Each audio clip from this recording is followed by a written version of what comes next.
Hello नमस्कार दर्शकबिन the हब्समा सबैलाई स्वागत छ। द हिमालयन हब्सको बारेमा हामी कुराकानी गरिरहेका छौँ भनेदेखि आज हामी यो एकदमै जडी एकदमै है यो हाम्रो पहाडी भेगतिर विशेष बर्खा मासमा प्रचुर मात्रामा उम्रिने है यो बेथुको सागको है अथवा बथुवा पनि भन्छौँ, बेथुको साग पनि भन्ने गर्छौँ है, त्यसको विषयमा कुराकानी गर्नेछौँ है।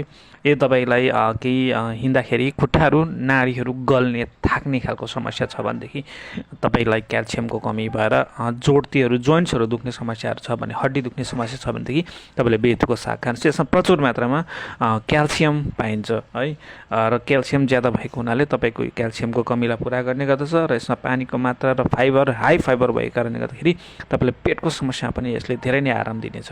यो तपाईँले खाइरहनु भएको हो, यसको साग सब्जीको रूपमा खाइरहनु भएको हो र यसलाई सेवन पनि गर्नुहोस्। यदि तपाईँले यसलाई झोल अथवा सुपको रूपमा बनाएर पिउनुभयो भने त्यो अति धेरै राम्रो हो। यसले धेरै नै तपाईँको पौष्टिक तत्त्वहरू प्रदान गर्नेछ।